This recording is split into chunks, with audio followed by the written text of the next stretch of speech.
Alright, guys. So, I'm going to be doing a review of Space Ghost Volume 1, with only ghosts to comfort us. This is a comic that was sent to me by my friend Chris. Chris, thank you once again. And yeah, this was part of the Hanna-Barbera Dynamite Comics reboot that came out.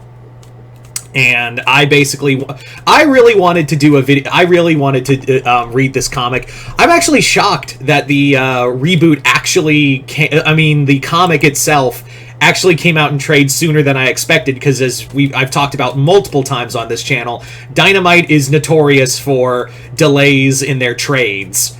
I can only imagine that, Volume 2 will come out in, I don't know, next Christmas. But anyway, let's talk about this reboot. This comic's written by David Propose with artwork by, just checking on the artist real fast again, Jonathan Lau, with colors by Andrew Dahlhaus.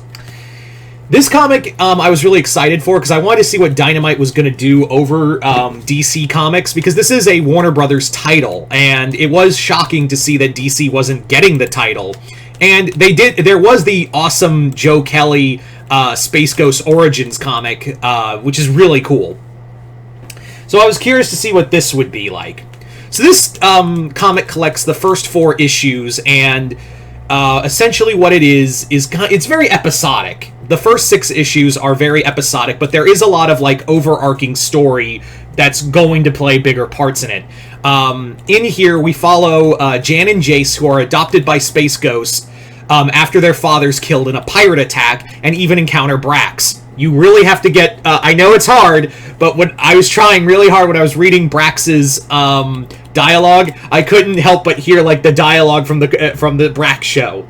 You know the one I'm talking about. So get your head... That's the other thing. Get your head out of the whole thing of it's Space Ghost Coast to Coast. I love that show, but this is not that. It's also, while it is a darker take on Space Ghost, it's not a darker, grittier story. It actually feels like David Propose is just writing Cosmic Batman.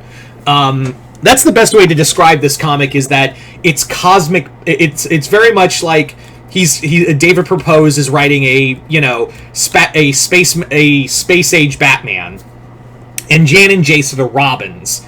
There's also a lot of overarching stuff. Like I said, Blip actually is going to play a bigger role in this, because Jan and Jace's father have instilled some kind of genetic code within him. Not only that, you also have this whole thing of regarding this company called RoboCorps, which are basically the big villains behind this, and also had something to do with Space Ghost's family being killed. We don't know the full story as of yet, but apparently issue 8 does cover that, so we'll see in the next trade. Again, I follow by trade.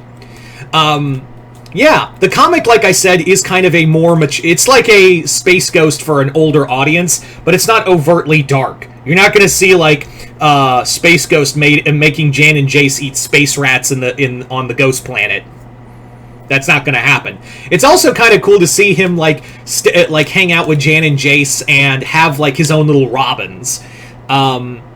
I also like a lot of what they did with a lot of Space Ghost villains. Like I said, it's very episodic, and we get a cavalcade of other villains. Issue 1 has Brax and his brother, but they're not pirates, they're corrupt cops. Wrap your head around that one.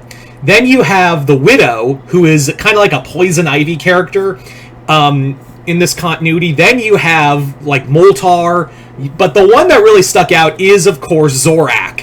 Zorak in here, he's almost like Lorgar from Warhammer 40k, where he's worshipping this god of the apocalypse, and he's treated not like some kind of spacefaring conqueror. He's treated more like just a psycho prophet to this being called Lokar, not the Lokar from Power Rangers, just to be clear.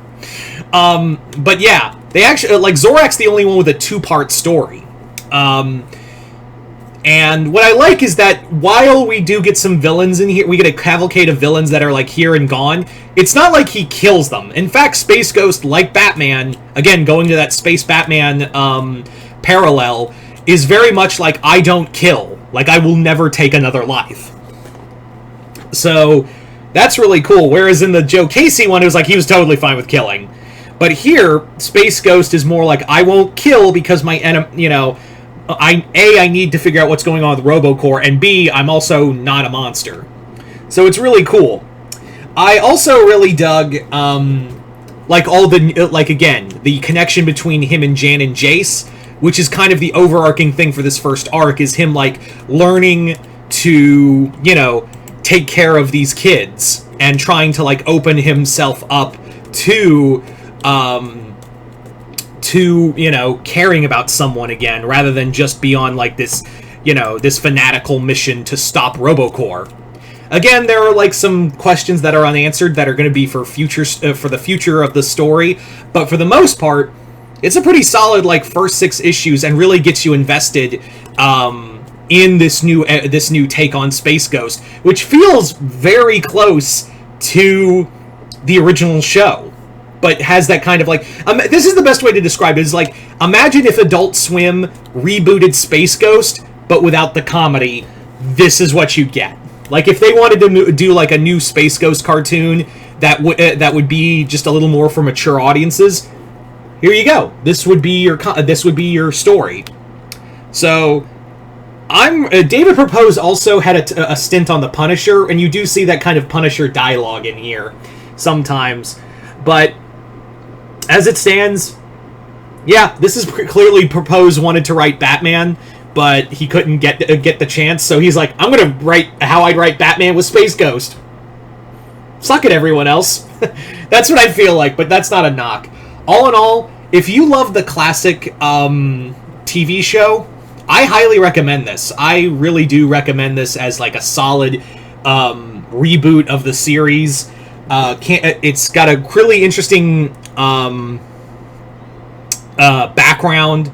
The villains are new, have a new take, but they still feel pretty unique. I can't wait to see the other villains, like the Creature King or Metalis, show up in the near future. But anyway, so there you go, guys. Once again, I'd like to thank my friend Chris for sending me this. Thank you, brother.